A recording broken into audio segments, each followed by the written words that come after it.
అమూల్య ప్రేమ మాటల ద్వారా నిజం తెలుసుకుని శ్రీవల్లి చెంప పగలగొట్టిన రామరాజు. అసలు ఇదంతా ఎలా జరిగిందనేది వీడియోని స్కిప్ చేయకుండా చివరి వరకు చూడండి. ఇల్లు ఇల్లాలు పిల్లలు అప్కమింగ్ ఎపిసోడ్స్ లో ఏం జరగబోతుందో ముందుగా తెలుసుకోవాలి అనుకుంటే కింద కనిపిస్తున్న హైప్ బటన్ మీద క్లిక్ చేసి వీడియోని లైక్ చేసి ఛానల్ని సబ్స్క్రైబ్ చేసుకుని పక్కనే ఉన్న బెల్ సింబల్లో ఆల్ పై క్లిక్ చేయండి. ప్రేమ ధీరజ్లిద్దరూ కలవాలని మీరు కూడా కోరుకుంటే కామెంట్లో ఎస్ అని టైప్ చేయండి.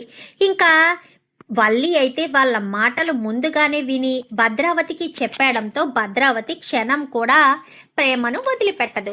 పైగా ఏదో రామరాజు కుటుంబాన్ని సపోర్ట్ చేస్తున్నట్టుగా మాట్లాడేసరికి అందరూ ఆశ్చర్యపోతారు.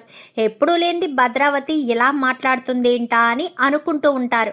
కానీ ప్రేమ మాత్రం పంతులు గారు ఎంతలా అడుగుతున్నా ఏ రకంగా అడుగుతున్నా ఎక్కడా కూడా ఏమీ చెప్పదు. అంటే నా భర్త సూరజు అన్న మాట చెప్పదు, భర్త చేత బొట్టు పెట్టించుకోమంటే అవసరం లేదు పంతులు గారు అన్నట్టు మాట్లాడుతూ ఉంటుంది. పంతులు గారు పక్క నుంచి చెప్తూనే ఉంటారు, భర్తకి ప్రమాదమమ్మా, ఆయుక్షేణం, అలా చెయ్యకూడదు, ప్రమాదం వస్తుంది, కీడు వస్తుంది అంటూ ఎన్ని రకాలుగా చెప్పినా ఇంకా ప్రేమది ఒకటే మాట ఒకటే బాణం అన్నట్టుగా ఇంకా ధీరజు నన్ను భార్య కాదు అన్నాడు, నువ్వు నా భార్యవు కాదు, నా పెళ్ళానివి కాదు అన్నాడు. అలాంటి తప్పుడు తనని నేను ఎందుకు భర్తగా అనుకుని బొట్టు పెట్టించుకోవాలి? నా భర్త పేరు చెప్పండి అంటే తన పేరు ఎందుకు చెప్పాలి అన్న మాటే పట్టుకుంటుంది. తాను పట్టుకున్న కుందేళ్ళకి మూడే కాళ్ళు అన్నట్టు ఎలా భీష్మించుకుని కూర్చుంటారో అలానే ఇక్కడ ప్రేమ కూడా అలానే చేస్తుంది. తను చేసింది తప్పే, ఏదో ఆవేశంలో ఒక మాట అన్నాడే అనుకో, దాన్ని పట్టుకుని రాద్ధాంతం చేసి భర్తకు ప్రమాదం అని తెలిసినా చెప్పినా కానీ ఏమాత్రం పట్టించుకోకుండా ప్రేమ మొండిదాల్లా ప్రవర్తించడం ఎవ్వరికీ నచ్చదు. ఇంకా అంతా కూడా పూజ లోపల జరుగుతూ ఉన్న సమయంలో ధీరజు, నర్మద, అమూల్య, బుజ్జమ్మ వీళ్ళ నలుగురు మాత్రం ఒక చోటకు నిలబడి మాట్లాడుకుంటూ ఉంటారు. అప్పటికే రామరాజుని వీళ్ళిద్దరూ అవమానిస్తారు. ఎవరు? భద్రావతి, ఇటు సేనాపతి. నువ్వొక అనాథవి, మీకేం తెలుసు? అయినా సరే నా మేనకోడల్ని మీ ఇంటికి తీసుకువెళ్ళాలని మంతనాలు చేస్తున్నారు కదా, అది ఎప్పటికీ జరగదు. ఒకవేళ జరిగినా నీ కుటుంబాన్ని సైతం నాశనం చేసి నేను నిన్ను ఒంటరివాణ్ణి చేస్తాను అంటూ సేనాపతి భద్రావతి మాట్లాడేసరికి ఇంకా రామరాజు వాళ్ళు ఎన్ని మాటలన్నా కొంచెం తగ్గే ఉంటాడు కదా. ఎప్పుడో ఒక్కొక్కసారి వాళ్ళ మీద విరుచుకు పడతాడు, కానీ నార్మల్గా అయితే తగ్గే ఉంటాడు కాబట్టి సైలెంట్గానే ఉంటాడు. ఇంకా అందరూ కూడా బాధపడుతూ ఎందుకు ప్రేమ ఎలాంటి పిచ్చి పనులు చేస్తుంది, ధీరజ్ మీద ఎంత కోపంగా ఉండడం ఏంటి, ధీరజ్ ప్రాణానికే ప్రమాదమని చెప్తున్నా అసలు వినడం లేదేంటత్తయ్య అంటూ నర్మదనేసరికి మొండిది, అది నాలాగే మొండిది అనగానే అవును నిజమే మీలానే మొండిది, ఇప్పుడు ప్రేమతో ఎలా మాట్లాడాలో కూడా అర్థం కావట్లేదు అనేసరికి ఏదొకటి చేసి మాట్లాడాలత్తయ్య, ప్రేమ ధీరజ్ని మనం మళ్ళీ కలపాలి, లేదంటే వాళ్ళిద్దరూ మళ్ళీ శాశ్వతంగా విడిపోయే పరిస్థితి వస్తుంది అని చెప్పి వీళ్ళ నలుగురు మాట్లాడుకుంటూ ఉండగా రామరాజు కాస్త రావడం, వీళ్ళని గుడి లోపలికి తీసుకువెళ్తూ ఉండేసరికి అమూల్య కొబ్బరికాయల కోసమని ఆగిపోతుంది. విశ్వ దగ్గరికి వెళ్ళి విశ్వతో పిలిచి పక్కకి రమ్మనగానే విశ్వ కాస్త వస్తాడు. ఏంటి అనగానే మెలికలు తిరుగుతూ ఉంటాడు. ఏంటి ప్రేమను గుడికి తీసుకురావడంతోటే అయిపోయిందా? నేను ప్రేమ వదినితో ఒంటరిగా మాట్లాడాలి, ఎలా ఏర్పాటు చేస్తావో నీ ఇష్టం అని చెప్పాను. కానీ సరే నేను ఇప్పుడే ప్రేమను తీసుకొస్తాను అంటూ పూజ జరుగుతుంది కదా, పూజ అవ్వగానే ప్రేమను తీసుకొస్తానని చెప్తాడు. సరేనని అందరూ కూడా పూజ దగ్గర కూర్చుంటారు. పూజ అయిపోతుంది. అయిపోయిన తర్వాత ప్రేమ ఆల్రెడీ లేచి వెళ్ళిపోయింది కదా, ధీరజ్ పేరు చెప్పమంటే చెప్పకుండాను. సో ధీరజ్ పూజ అయిపోయిన తర్వాత ఆలోచిస్తూ వెళ్తూ ఉంటాడు. మరొక పక్క వేరే చోట ప్రేమ కూడా వెళ్తూ ఉంటుంది. ధీరజ్ ఒక మనిషి పడిపోవడం చూసి ఆ మనిషి దగ్గరికి వెళ్ళి ఆ మనిషిని కాపాడి అతన్ని పంపిస్తాడు. ఈలోపు అక్కడ కొబ్బరి ఆకులతో వేసిన పందిరి కాస్త పడిపోతుంది ధీరజ్ మీద. అప్పుడే ధీరజ్ కుటుంబం అంతా వస్తూ ఉండగానే ధీరజ్ మీద పడిపోయి ఒక కొబ్బరి కొమ్మ తల మీద పడడంతో ఇంకా నొసటన ఫోర్ హెడ్ మీద అయితే బ్లడ్ వస్తూ ఉంటుంది. శ్రీరామ శ్రీరామ శ్రీరామ అనుకుంటూ ఇంకా బుజ్జమ్మ అయితే గబగబా కర్చీఫ్ తుడుచుతూ కడుతూ ఉంటుంది. అలాగే నడిచొస్తున్న ప్రేమ పాపం ఆ అబ్బాయికి దెబ్బ తగిలింది. అప్పుడే ఒక పెద్దాయన్ని కాపాడాడు. ఈలోపు పందిరి పడిపోయింది. పాపం తలకు చాలా పెద్ద గాయమైంది అని చెప్పి అనుకుంటూ ఉండగానే ఇంకా ఎవరికయ్యింది ఏంటి అని గబగబా వచ్చి చూసేసరికి ధీరజ్కి చూసి ఒక్కసారిగా షాక్ అయిపోతుంది. షాక్ అయిపోయింది కాస్త వెళ్ళాలి కదా, ధీరజ్ని పట్టుకోవాలి కదా. ఎంత కోపం ఉంటే మాత్రం భర్త మీద అంత కోపం పెంచుకోవాలా? పైగా వాళ్ళిద్దరూ ఎంతగానో ఇష్టపడుతున్నారు. అలాంటిది కోపం ముందు ఇష్టం పనికి రాకుండా పోయిందా అని ఇంకా వెనక్కి తిరిగిపోయేసరికి ఇంకా అదంతా కూడా చూసి ప్రేమను చేయి పట్టుకుని విశ్వ పక్కకు తీసుకొస్తాడు. అన్నయ్య ఎక్కడికి తీసుకొచ్చావని కానీ నీకేమన్నా బుద్ధి కానీ లేదా ఏంటి? ధీరజ్ని ఎందుకు బాధ పెడుతున్నావు? ధీరజ్ పేరు చెప్పడానికి నువ్వు ఎందుకు అంతలా ఆరాటపడుతూ చెప్పడానికి అంతా సహించుకుంటున్నావేంటి అనగానే వాడు నన్ను ఎలా అవమానించాడో నువ్వు చూడలేదా అనగాని ఏం మాట్లాడుతున్నావు ప్రేమ? ధీరజ్ చెప్పాడని ఆలోచిస్తున్నా తప్ప అక్కడ నాన్న రెచ్చగొట్టేలా ఎలా మాట్లాడాడో నీకేమైనా తెలుసా? నీకు తెలియదు కదా. అయినా ధీరజ్ అంటే నాకు ప్రాణం అంటూ చెప్పేదానివి ఇప్పుడేంటి? ధీరజ్ని ఎన్ని మాటలు అంటున్నా పట్టించుకోవట్లేదు. అసలు ధీరజ్ వంకే చూడట్లేదు. ధీరజ్తోనే మాట్లాడడం లేదు. ఏంటి ప్రేమ, నీకేమన్నా పిచ్చి పట్టిందా? నువ్వు తప్పు చేస్తున్నావు ప్రేమ అని చెప్పాను కానీ నేనేమి తప్పు చేయడం లేదు.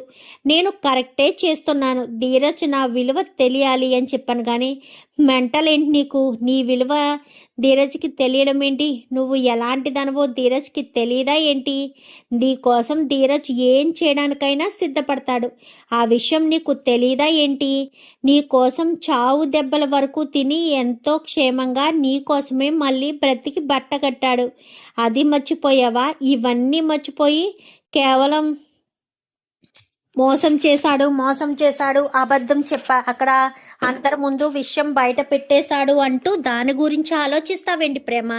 అలా ఎందుకు పెట్టాల్సి వచ్చిందో ఒక్కసారి ఆలోచించు ప్రేమ. ధీరజ్కి నువ్వంటే ఎంత ప్రాణమో నీకు తెలుసు. నువ్వంటే తనకిష్టం, తనంటే నీకిష్టం. మరి అంత ఇష్టపడ్డ వాళ్ళు మీరు ఎందుకు దూరంగా ఉండాలి?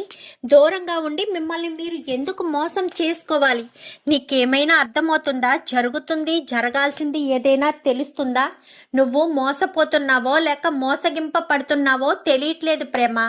నువ్వు బుర్ర దగ్గర పెట్టుకుని ఆలోచించు. నువ్వు ఎందుకు ఇదంతా చేస్తున్నావో నీకైనా అర్థమవుతుందా అని చెప్పాను కానీ నాకంతా అర్థమవుతుంది అన్నయ్య. నేను ఒకరితో చెప్పించుకునే చిన్న పిల్లనైతే కాదు అనేసరికి నోరు మూసుకుని ఇలారా అని చెప్పనేసరికి ఈ లోపు అమూల్య కాస్త అక్కడికి వస్తుంది. అమూల్య అట్టుగా వెళ్ళడం, ఈ దెబ్బ తగిలి ఉన్నారు కదా వీళ్ళంతా చూస్తూ ఉండగా ఈ హడావిడిలోంచి అమూల్య సైడ్కి రావడం చూస్తాడు రామరాజు. అయితే రామరాజు చూసి అమూల్య ఎక్కడికి వెళ్తుంది అనుకుంటూ అమూల్యని ఫాలో అవుతాడు. ఫాలో అయ్యేసరికి ప్రేమ, విశ్వ అలాగే అమూల్య ఒక చోట ఉంటారు. మాట్లాడుకోండి, నేను వెళ్తాను అంటూ విశ్వ అక్కడి నుంచి వెళ్ళిపోతాడు. వీళ్ళిద్దరు మాత్రమే ఉంటారు. ప్రేమ ఇటు అమూల్య ఇద్దరు మాత్రమే ఉంటారు. రామరాజు పక్క నుంచి చూస్తూ ఉంటాడు. ఏంటి మాట్లాడాలన్నావంట అనగాని నువ్వు ఏం చేస్తున్నావో నీకు అర్థమవుతుందా వదిన? అన్నయ్య చెప్పాడు అని ఫీల్ అయిపోతున్నావు కదా. అన్నయ్యకు నువ్వంటే ఎంత ఇష్టమో తెలుసా? వాడసలు సరిగ్గా అన్నం తిని ఎన్ని రోజులైందో తెలుసా? ఏదో కోపంలో ఒక మాట అన్నాడు. అన్నయ్య కోపం గురించి నీకు తెలీదా? ఆ రోజు ఎందుకు అలా చెప్పాల్సి వచ్చిందో తెలుసా? కావాలని పగడ్బందీగా ప్లాన్ చేశారు వదిన. అది నువ్వు గుర్తించలేకపోతున్నావు. అసలు ఈ ఇంటికి రావడానికి, మా వాళ్ళతో మాట్లాడడానికి ఇష్టపడని మీ వాళ్ళు ఎందుకు మనసు మార్చుకుని ఇంటికి వచ్చారు? అది ఆలోచించావా? అది ఆలోచించకుండానే ఎలా మాట్లాడగలుగుతున్నావు? వాళ్ళు ఇంటికి వచ్చారు అంటే ఖచ్చితంగా కళ్యాణ్ అంటే నువ్వు ప్రేమించిన వ్యక్తి గురించి వాళ్ళకి ముందే తెలుసు. కావాలని ప్లాన్డ్గా ఇంటికి వచ్చి గొడవ చేసి నిన్ను శాశ్వతంగా ధీరజ్ అన్నయ్య నుంచి దూరం చెయ్యడం కోసమే వాళ్ళు ప్లాన్ ప్రకారం వచ్చారు అనేసరికి ఏం మాట్లాడుతున్నావు? ప్లాన్ ప్రకారం మా వాళ్ళు ఎందుకు వస్తారు? వస్తారు. కళ్యాణ్ విషయం వాళ్ళకి ముందే తెలుసు అనగాని, ఎలా తెలుస్తుంది అనగాని, ఉంది కదా వల్లి వదినే చెప్పుంటుంది అనేసరికి, ఏంటమూల్య ఏమంటున్నావు అనగానే, నువ్వు నర్మద వదినే కదా, ఇద్దరు కలిసే కదా వల్లి వదిన గురించి అన్ని విషయాలు బయట పెట్టారు. పైగా తన కడుపుతో లేదన్న విషయము, అలాగే నా విషయం కూడా బయట పెట్టారు కదా. నాకు విశ్వకు మధ్య ప్రేమాయణం నడిపించింది వల్లి వదిన అన్న విషయం బయట పెట్టి చందు అన్నయ్య నుంచి దూరం చేశారు కదా. చందు అన్నయ్య వల్లి వదినతో మాట్లాడకుండా దూరం పెడుతున్నాడు కాబట్టి, కావాలని కక్ష తీర్చుకోవడం కోసమే ఇదంతా చేసిందని నాకు అనిపిస్తుంది. పైగా వదిన, అలాగే అమ్మ, అన్నయ్య అందరూ కూడా ఇదే అనుకుంటున్నారు. వల్లి వదినకి తప్ప ఎవరికి ఇలాంటి అవసరం లేదు. మన ఇంట్లో వాళ్ళు అందరూ ఎలాంటి వాళ్ళో తెలుసు. వల్లి వదిన ఉద్దేశం కూడా నీకు తెలుసు. ఎన్ని అబద్ధాలు చెప్పింది, ఎన్ని మోసాలు చేసింది, లేని కడుపు ఉందని చెప్పి నాటకమాడింది కదా. ఇవన్నీ కూడా గుర్తు తెచ్చుకుంటే నిన్ను ధీరజ్ అన్నయ్యని విడదీసింది కూడా వల్లి వదినేనని క్లియర్గా తెలుస్తుంది. అది నువ్వు అర్థం చేసుకోకుండా ధీరజ్ అన్నయ్యని తప్పు పడుతున్నావు. ఆ రోజు ఆ పరిస్థితి వచ్చింది అంటే కారణం ధీరజ్ అన్నయ్య ఆవేశంలో చెప్పబట్టే. అసలు ఆ స్థితి ఎందుకు వచ్చింది? పుట్టినరోజు కోసం వచ్చినప్పుడు నీ గురించి మాట్లాడాల్సిన అవసరం ఏముంది? నీ గురించి ఎందుకు మాట్లాడతారు? ఎందుకు అక్కడ నీ గురించి మాట్లాడాలి అని చెప్పనేసరికి, అదే నాకు అర్థం కావట్లేదు, నా గురించి ఎందుకు వచ్చాయి అని తెలియడం లేదు అనగానే, చూడొద్దునా, వాళ్ళు పగడ్బందీగా ప్లాన్ చేశారు కాబట్టే నీ గురించి నీ టాపిక్ వచ్చింది. ప్లాన్ చేసి నిన్ను శాశ్వతంగా తీసుకువెళ్ళిపోవాలని అక్కడ అంతా కూడా స్కెచ్ చేశారు. లేదంటే నీ అంతట నువ్వు ఆ ఇంటికి వెళ్ళవు, ధీరజ్ అన్నయ్యని వదిలి వెళ్ళవు. ధీరజ్ అన్నయ్య నుంచి ఏదో ఒక మైనస్ ఉంటేనే కదా నువ్వు అక్కడికి వెళ్తావు. సో అది గుర్తు పెట్టుకుని వాళ్ళు కావాలనే ప్రీ ప్లాన్డ్గా ఇదంతా ప్లాన్ చేశారు అని చెప్పనేసరికి నమ్మలేకపోతున్నాను అమూల్య అనగానే, నమ్మడం నమ్మకపోవడం నీ ఇష్టం వదిన, కానీ ధీరజ్ అన్నయ్య ఏ తప్పు చేయలేదు. వల్లి వదిని ఇదంతా చేయించిందని మా అనుమానం. నిజంగా నర్మద వదినికి ఈ అనుమానాలన్నీ పూర్తిగా వల్లి వదిని ఇదంతా చేస్తుందని మా అందరికీ అనుమానం.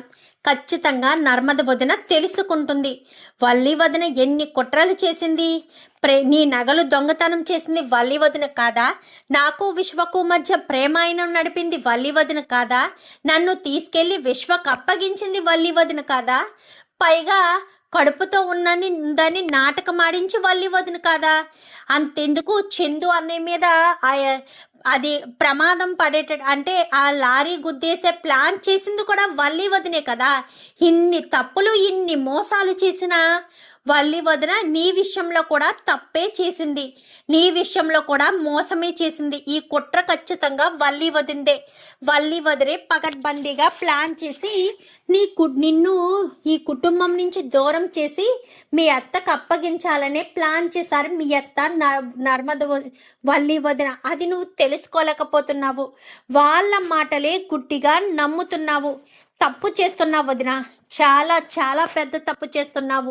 నువ్వు చేస్తున్న ఈ తప్పు చాలా పెద్దది, పొరపాటు, చాలా ప్రమాదమైంది. నువ్వు అన్నయ్యని దూరం పెట్టడం వల్లే కదా అన్నయ్యకి అలాంటి దెబ్బ తగిలింది. అక్కడ పంతులు గారు చెప్తూనే ఉన్నారు, అయినా సరే నీకు బుద్ధి లేకుండా అనగానే, సారీ వదిన, నువ్వు నాకంటే పెద్దదానివే కావచ్చు, అయినా సరే అన్నయ్య విషయంలో నీ ప్రేమ ఇంత దారుణంగా నేల మట్టానికి పడిపోతుందని అస్సలు అనుకోలేదు. వాడు పిచ్చివాడు వదినా. అన్నయ్య ఎంతో ప్రేమించాడు నిన్ను, అంతకుముందు ఎవరిని ఇష్టపడలేదు, నిన్నే ఇష్టపడ్డాడు. అలాంటి నువ్వే అన్నయ్యని ఇలా మోసం చేసి, ఇలా దూరం చేసి, ఇలాంటి పని చేస్తే అన్నయ్య మాత్రం బాధపడడా?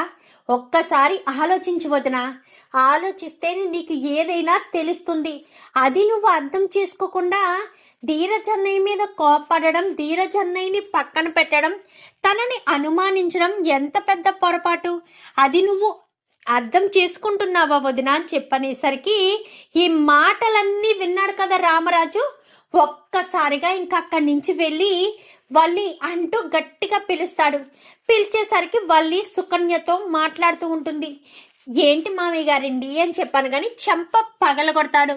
పగలగొట్టేసరికి నేనేం చేసి తప్పు చేశాను, నేనేం తప్పు చేశాను మామయ్య గారు అని చెప్పాను, కానీ నువ్వే తప్పు చేయలేదా, నువ్వు చేసిన తప్పులు నీకు తెలీదా, నువ్వు చేసిన తప్పులు నీకు గుర్తు రావడం లేదా అని చెప్పాను. కానీ అది కాదు మామయ్య గారు, నేను ఏ తప్పు చేయలేదు కదా, మరి మీరు నన్ను ఎందుకు ఇలా అంటున్నారు, తప్పు చేశావు అంటూ ఎందుకు మాట్లాడుతున్నారు, ప్లీజ్ మామయ్య గారు అర్థం చేసుకోండి, నేను ఏ తప్పు చేయలేదు అనగానే మరొక చెంప పగలగొడతాడు. చెంప పగలగొట్టి, నీకు అర్థమవుతుందా అసలు నువ్వు తప్పు చేశావో తప్పు చేయలేదో నీకు అసలు ఏమైనా తెలుస్తుందా, చూడు వల్లి, నువ్వు ధీరజ్ విషయంలో ప్రేమ విషయంలో ఎంత పెద్ద కుట్ర చేశావో నాకు తెలుసు అనేసరికి, ఏంటి నాన్న ఏంటి మీరనేది, మళ్ళీ వల్లి తప్పు చేసిందా, దీనికి ఎంత చెప్తున్నా బుద్ధి అనేదే రావడం లేదు నాన్న, ఎంత గడ్డి పెట్టినా దీనికి అసలు జ్ఞానం అనేదే రావడం లేదు, ఇది అసలు మనిషో లేక మృగమో నాకు అర్థం కావట్లేదు, ఇలాంటిది నాకు ఎందుకు నా జీవితంలోకి వచ్చిందా అని నాకు ప్రతి క్షణం నరకయాతను అనుభవిస్తున్నాను నాన్న అని చెప్పనేసరికి, ఏమంటున్నావురా అని చెప్పాను. కానీ అవును నాన్న, నాకు వల్లి వద్దు నాన్న, వల్లిని నా జీవితంలోంచి శాశ్వతంగా దూరం చేసేద్దాము, వల్లిని అసలు నాకు వద్దు, ప్లీజ్ నాన్న, వల్లి జీవితంలో నేను కలిసి ఉండలేను, వల్లితో ఇక మీదట నేను ఉండలేను అనగానే, సరే ఇదంతా మనం ఇంటి దగ్గర మాట్లాడుకుందాం, పదండి ఇంటికి వెళ్దాం అనేసరికి ప్రేమ ఎప్పుడు వెళ్ళినట్టుగానే భద్రావతి ఇంటికి వెళ్ళిపోతుంది. వీళ్ళందరూ ఇంటికి వచ్చేస్తారు. ఇంటికి వచ్చేసిన తర్వాత ప్రేమ గదిలోకి వెళ్ళిపోయి ఆలోచన చేస్తూ ఉంటుంది. అత్తకు ముందే తెలిసి ఇదంతా చేసిందా అని అనుకున్న ప్రేమ సరాసరి భద్రావతి గదిలోకి వెళ్తుంది. వెళ్ళేసరికి, అత్త నువ్వు నాకు ఎప్పుడైనా అబద్ధం చెప్పావా అని చెప్పాను. కానీ ఏంటే ఏం మాట్లాడుతున్నావు, నేను నీకు అబద్ధం చెప్పడం ఏంటే, నీకు అబద్ధం చెప్పాల్సిన అవసరం నాకేముంది అనగానే, లేదత్తా నువ్వు నాకు అబద్ధం చెప్పావత్తా, నువ్వు నన్ను మోసం చేసావత్తా అని చెప్పనేసరికి, నేను నీకు అబద్ధం చెప్పానా, నేను నిన్ను మోసం చేశానా, ఏం మాట్లాడుతున్నావే, నేను నిన్ను మోసం ఎందుకు చేస్తానే, నీకు నేను అబద్ధం ఎందుకు చెప్తాను అనగానే, చెప్పలేదు అంటావు అంతే కదా అనగానే, అవును నేను నీకు అబద్ధం చెప్పలేదు ప్రేమ అని చెప్పాను. కానీ అదే మాట నా నెత్తి మీద ఒట్టేసి, నేను ధీరజ్ విడిపోవడానికి కారణం నీ వంతు సహాయం లేదని, నువ్వు ఆ వల్లి కలిసే ఇదంతా కుట్ర చెయ్యలేదని చెప్పత్తా, నువ్వు ఏమాత్రం అక్షరం తప్పు చెప్పినా నా ప్రాణం పోయినట్టే, నేనంటే నీకు ఎంత ఇష్టమో నాకు తెలుసు, నా మీద ఒట్టు వేసి నువ్వు అబద్ధం చెప్పవని నా నమ్మకం అని చెప్పనేసరికి, అవునే నేను ఆ వల్లి కలిసే చేశాం ఇదంతా, నువ్వు ఆ ఇంట్లో మోసపోవడం నాకు ఇష్టం లేదు, మన ఇంట్లో నువ్వు ఉండాలి, మహారాణిలో పెరిగావు నువ్వు, అలాంటిది నువ్వు ఆ ఇంట్లో ఉంటే నేను ఎలా చూస్తూ ఊరుకుంటాను, అందుకోసమనే నేను మన ఇంటికి తీసుకొచ్చాను అనేసరికి, తప్పు చేసావత్త, చాలా పెద్ద తప్పు చేశావు, ధీరజ్ని నన్ను దూరం చేసి ఇంత పెద్ద తప్పు ఇంత పెద్ద పొరపాటు చేస్తావని కలలో కూడా అనుకోలేదత్తా, నువ్వు నన్ను ఎంత మోసం చేస్తావని నేను ఊహించలేదు, నేను ఏమన్యాయం చేశానత్తా నీకు, ఏం పాపం చేశానత్తా నీకు, నేను ధీరజ్తో ప్రేమగా ఉండడం చూసి తట్టుకోలేకపోయావా, ధీరజు నేను సంతోషంగా ఉండి చూసి తట్టుకోలేకపోయావా, తప్పు చేసావత్తా, ఇంత తప్పు చేస్తావని అనుకోలేదు, వెళ్తున్నానత్తా, నీ దగ్గర నుంచి శాశ్వతంగా నా భర్త దగ్గరికి వెళ్ళిపోతున్నాను, ఈరోజు నా భర్తకు అంత పెద్ద గాయం అవడానికి కారణం నువ్వేదో నాకు మంచి చేశావు అని నేను అనుకున్నాను, నువ్వు నాకు మంచి చేయలేదు, నా భర్త నుంచి నన్ను దూరం చేశావు, ఇంత మోసం ఇంత ద్రోహం చేసిన